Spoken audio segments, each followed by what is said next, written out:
Students नमस्कार, स्वागत है आप सबका इस वीडियो में।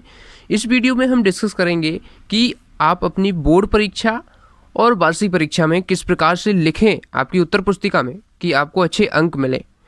देखिए, कई स्टूडेंट्स लिखते हैं पर उनका लिखने का तरीका गलत होता है, जिसकी वजह से उन्हें काफ़ी अच्छे अंक नहीं मिल पाते हैं। लेकिन यदि आप अच्छी तरीके से लिखते हैं, किस प्रकार से हेडिंग आपको लगानी है, किस प्रकार से आपको कहाँ पर लाइन खींचनी है, और आपको आंसर लिखना है, सिर्फ क्वेश्चन नहीं। कई लोग क्वेश्चन लिख देते हैं। तो क्या कौन कौन से ऐसे तरीके हैं जिनसे आप अच्छे अंक आपकी बोर्ड परीक्षा और वार्षिक परीक्षा में ला सकते हैं। देखिए, ये एक उत्तर पुस्तिका है और ये आपके लिए कक्षा 9वीं और 11वीं के लिए इसी प्रकार की आपकी वार्षिक परीक्षा में उत्तर पुस्तिका मिलेगी। और बोर्ड परीक्षा की उत्तर पुस्तिका थोड़ी अलग रहती है, तो बाकी का पैटर्न तो आपका सेम ही रहेगा।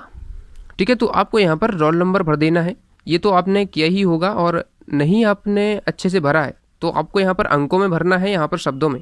बाकी का यहाँ पर आपको परीक्षा वर्ष बाकी ये सब भर देना है। और परीक्षा का माध्यम और विषय ये सब कक्षा 9वीं और 11वीं के लिए है। ठीक है, और 10वीं की परीक्षा के लिए बोर्ड की कॉपी किस प्रकार से भरते हैं वहाँ पर आपको बताया जाएगा, वहाँ पर आपको भर देना है ये सब। ठीक है, बाकी लिखने का तरीका क्या होता है वो मैं आपको बताने वाला हूँ। तो लिखने का तरीका हम यहाँ से शुरू करते हैं। जैसे आपकी उत्तर पुस्तिका यहाँ पर आप जब का कंप्लीट कर लेते हैं तो आपको यहाँ से लिखने के लिए निर्देश दिया जाता है। तो आपको लिखना किस प्रकार से वो मैं आपको बताऊंगा। देखिए, सबसे पहले आपको क्या करना है, यदि इस तरीके से यहाँ पर आपको लाइन नहीं मिलती है खींची हुई पहले से, तो आपको यहाँ पर लाइन खींचनी है।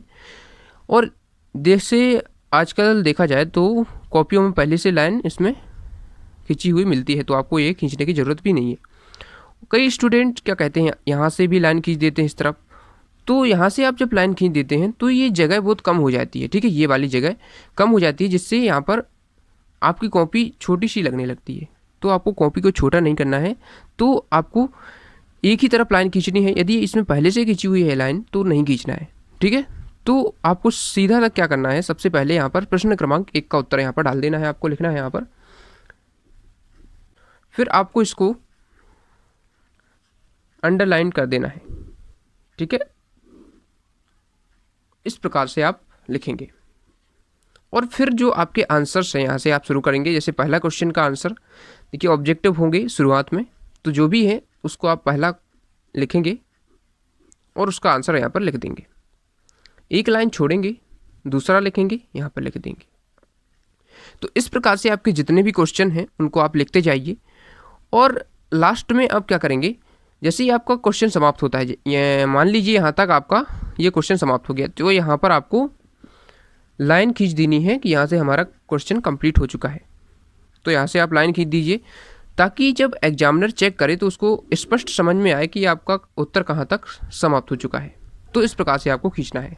फिर आप यहाँ से प्रश्न क्रमांक 2 डाल सकते हैं और आगे कंटिन्यू कर सकते हैं। तो ये कुछ तरीके होते हैं जिनसे आप अच्छे से अच्छे अंक हासिल कर सकते हैं। तो आप यहाँ पर प्रश्न क्रमांक 2 डालिए और उसका उत्तर लिखिए। ठीक है, यदि आपको यहाँ पर नहीं डालना है क्योंकि यहाँ पर पूरे नहीं आएंगे, तो आप नेक्स्ट क्वेश्चन नेक्स्ट पेज में भी डाल सकते हैं। ठीक है, तो आप देख सकते हैं यहाँ पर, और इस पेज में आप डाल सकते हैं नेक्स्ट क्वेश्चन। यहाँ से आप प्रश्न क्रमांक 2 डालेंगे, 5 एक एक करके लाइन छोड़ के आप लिख लेंगे, और फिर अगला क्वेश्चन यहाँ पर आप लाइन खींच देंगे, आपका समाप्त हो जाएगा।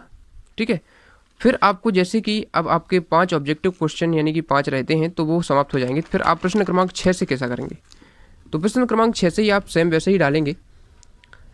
प्रश्न क्रमांक 6, मान लीजिए यहाँ तक आपका प्रश्न क्रमांक 5 हो चुके हैं। अब आप प्रश्न क्रमांक 6 डालेंगे। फिर आपको क्या करना है, यहाँ पर आपको अंडरलाइन कर देना है। और इस प्रश्न में जैसे कि यदि आप अथवा वाला कर रहे हैं तो यहाँ पर अथवा डाल देना है। यदि मेन क्वेश्चन कर रहे हैं तो आपको कुछ नहीं लिखना है।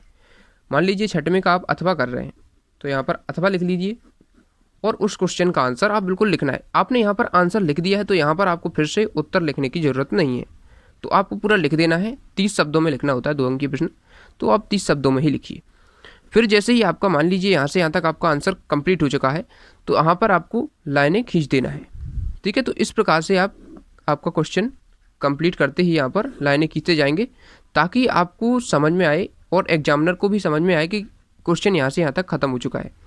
ठीक है, और इस प्रकार से आप पूरा लिखेंगे तो अच्छे अंक आप डेफिनेटली हासिल कर पाएंगे। क्वेश्चन आपको नहीं लिखना है, कई स्टूडेंट गलती करते हैं, क्वेश्चन लिखते हैं, क्वेश्चन नहीं लिखना है।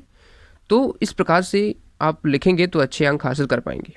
Thanks for watching. और इम्पोर्टेंट क्वेश्चंस के लिए आप हमारे चैनल को सब्सक्राइब कर लीजिए, और इम्पोर्टेंट मॉडल पेपर हमारे चैनल पर आपको प्रोवाइड करा दिए गए हैं कक्षा 9th के लिए, 10th के लिए, तो 11th के लिए भी हम जल्द ही करा रहे हैं। तो आप चैनल को सब्सक्राइब कर लीजिए और बेल आइकन को प्रेस करके रखना, जब भी वीडियो आए तो आपको मिल जाए। Thanks for watching.